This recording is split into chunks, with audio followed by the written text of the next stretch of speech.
Como decía el gran divulgador científico Carl Sagan, vivimos en una sociedad dependiente de la ciencia y de la tecnología, pero sin embargo, poco sabemos ni de la ciencia ni de la tecnología. Ha llegado el momento de revertir esa situación. Hola, hoy en Gastrociencia tenemos a una de las leyendas de la gastronomía murciana. Se trata de Jesús Ortega, responsable, alma mater, dueño del restaurante El Sordo, en Ricote, uno de los mejores restaurantes de nuestra región. Jesús, encantado de tenerte aquí. Lo mismo, estoy muy encantado contigo y con tu halago mucho más, te lo agradezco mucho.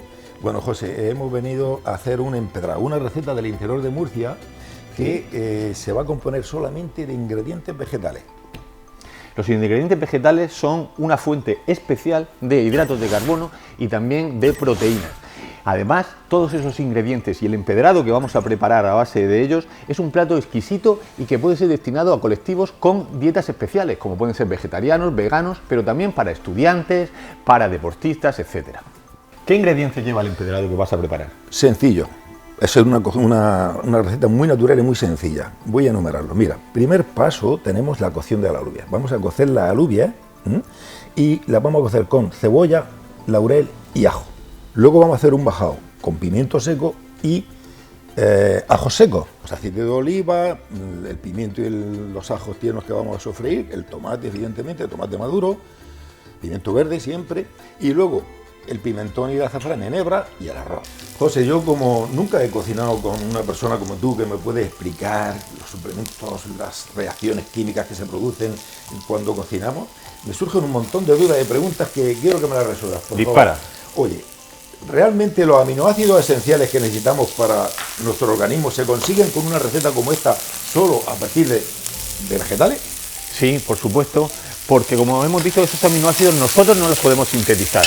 Por ejemplo, las legumbres. Las legumbres son bajas ¿en qué? Son bajas en dos aminoácidos como la metionina y como la cisteína. Sin embargo, los frutos secos pues son también bajos en metionina y en lisina. Los cereales son bajos en lisina.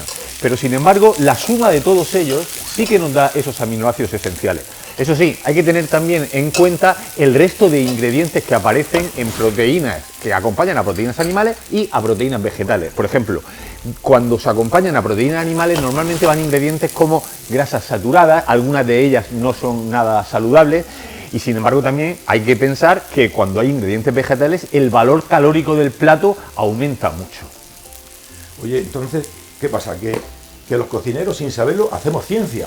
Bueno, yo tenía un profesor que me decía que no se podía ser buen químico sin ser un buen cocinero, porque en la cocina todo son reacciones químicas, físicas, enzimáticas, etc.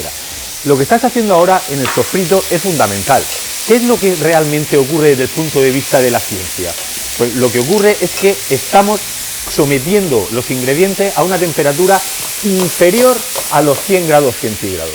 ¿Con eso qué es lo que se logra? Se logra, por un lado, que se rompan los tejidos vegetales y así salen el sabor, sale el aroma, pero al no superar los 100 grados no se produce una caramelización, no se produce reacciones de Maillard, no se produce dorado. Y ahí es fundamental la temperatura que tú estás utilizando. Y entonces, José, si los alimentos los sometemos a una temperatura demasiado alta, ¿pierden sus nutrientes? A veces sí lo pierden, sobre todo aquellos nutrientes que son muy termosensibles.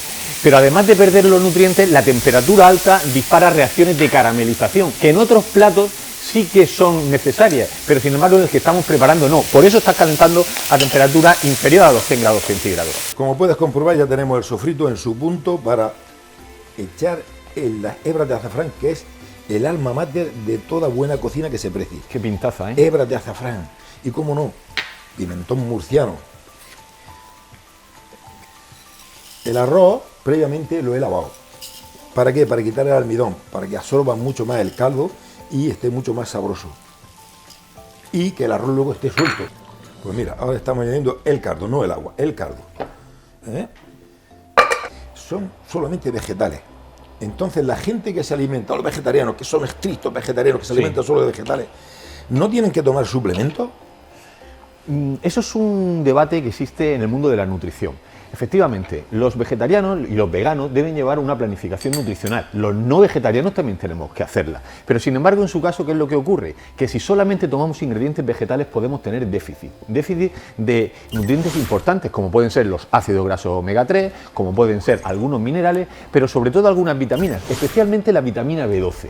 Entonces, bajo una correcta planificación nutricional, bajo una supervisión de un especialista, de un dietista nutricionista, que son los que realmente saben de esto, sí que deben llevar cuidado con su dieta, pero si la hacen correctamente y esa planificación y esa suplementación, no van a tener ningún problema para hacer una vida normal. Esto va a estar tan rico que el suplemento que necesita es un buen vino de Murcia.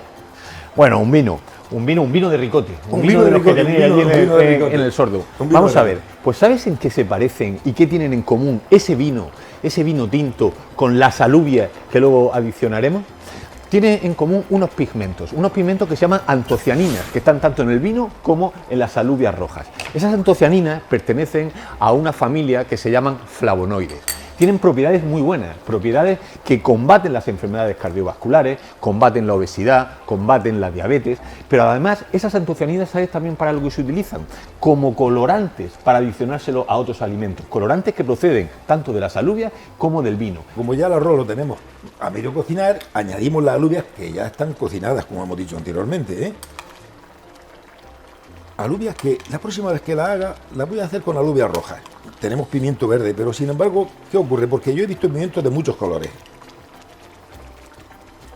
José, ¿por qué? Mucha gente piensa que los pimientos, el verde, el amarillo y el rojo, proceden de distintas plantas.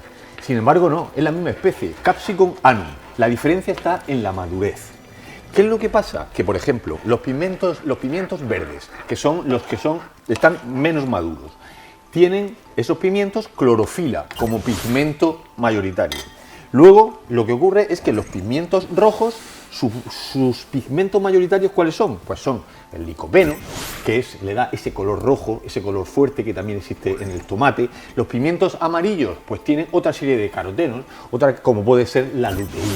Es decir, estamos hablando de la misma variedad en distintas etapas de madurez y en cada una de ellas aparece un pigmento como el predominante. ¿Hay diferencia en el sabor, José? Sí, hay una diferencia. Y hay una diferencia que también es responsable, al igual que el color, el estado de madurez. Los pimientos rojos son más dulces porque con la maduración lo que se producen, lo que aumentan son los azúcares simples, y los azúcares simples son los que le dan ese dulzor frente a los verdes, que son más amargos. Eso es fundamental a la hora de estudiar, a la hora de comprender las características sensoriales de distintos productos, cómo el estado de madurez te va cambiando absolutamente todo. Antes te he oído hablar del vino, de la alubia roja, y hemos hablado de flavonoides, de antocianos. ¿Qué relación tenemos con el vino y la alubia roja? Por ejemplo, el color aporta... El color ya hemos dicho que es fundamental y que son precisamente esos flavonoides, esas antocianinas, los que la relacionan. ¿Antoñica? No, antoñica no, antocianina, Jesús, antocianina. Pero también hay algo muy importante.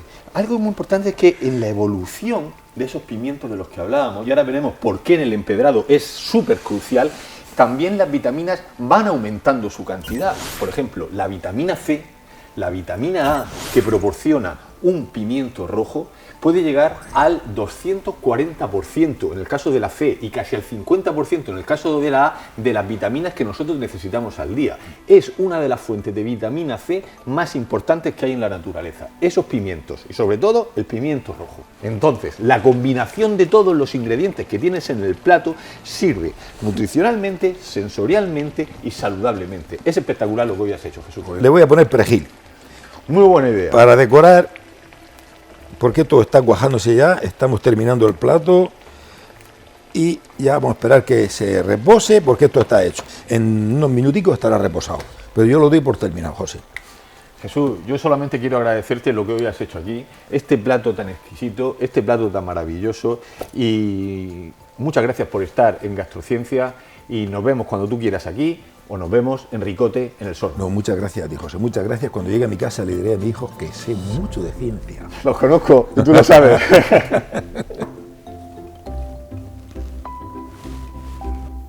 Esto está exquisito. Qué bueno, sí, está bueno, sí.